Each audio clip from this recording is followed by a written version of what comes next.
cartels are terrorists. And it's time that we started treating them that way. As the U.S. fights to keep large, high-powered rifles from being smuggled south into Mexico, quietly, Glocks, Berettas, FNs. There's a growing number of smaller handguns being smuggled to the north. Since about 2018, 2019, we have seen a significant more amount of guns being trafficked to Canada. Canada? Yes, sir, which is very unique, I believe, especially in North Texas. In Canada, the rules on buying handguns have become stricter. It is no longer legal to buy, sell, or transfer a handgun in Canada. Yet on the streets of Canada, law enforcement says the number of handguns has increased, and so has the violence. He was the purest heart I have ever seen. 20-year-old Tyson Dungozi had just graduated from high school. The pancake, as he was called, was about to start college on a football scholarship when he was shot and killed while playing basketball in Ottawa, the very city where Canadian politicians are still debating the stricter gun control laws. So it's why always I say enough is enough. After his son died, Dungozi's father started an organization devoted to ending gun violence in Canada. And although Texas lies more than 1,000 miles away, Dungozi says he believes the Lone Star State is the key player in keeping guns out of the hands of Canadian criminals. But sometimes I still crying. Still now. So it's why I try to do that. Just to help family, parent, to don't going through what I have now in my heart. Of guns traced last year that were involved in crimes in Ontario, Canada's most populated province, 73% were traced back to the United States, with no state having more hits than Texas.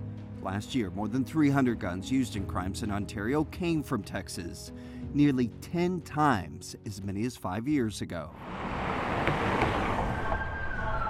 After seeing those numbers, we began investigating how all of these guns are going from Texas all the way up north to Canada.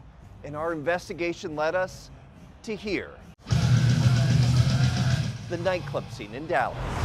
This is where federal investigators say many of these Canadian gun buyers are showing up with pockets full of cash. And it doesn't take them long to find a person willing to sell them a handgun. All of our intelligence shows these are random encounters with the straws. Straw buyers are people who purchase guns on behalf of someone else. Dallas ATF Special Agent in charge Jeffrey Boschek says the lure for these straw buyers is the money. That gun's going to be anywhere from $7,000 to $9,000 on the streets of Canada right now. $9,000 for a gun that could be bought in the U.S. for $500. Absolutely. Federal agents say that quick, easy money is what enticed 31-year-old DeMontre Hackworth of Dallas. In a span of less than 2 years, federal investigators say Hackworth bought and illegally sold at least 92 firearms.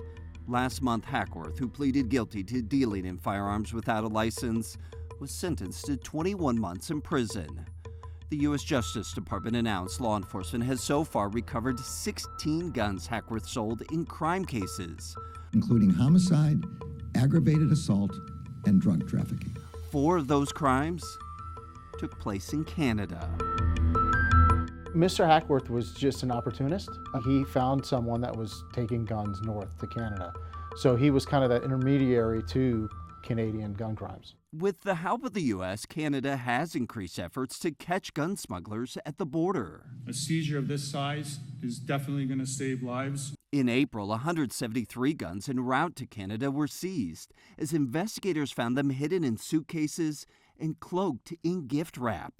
Other guns have been found in shopping bags attached to drones being flown across the border. There's really no limit to how creative people will be when they're highly motivated to bring these guns across. Niagara Deputy Police Chief Bill Forty says despite these efforts, the reality is most of the U.S.-Canada border is open and undefended. This is why he believes the key to stopping gun smuggling to Canada is stopping illegal straw buys in places like Texas. We're deeply concerned about illegal handguns coming into Canada from the United States, and in particular from Texas. And we ask you to do anything you can to, be a good neighbor. Some people may watch this and say, isn't this just Canada's problem?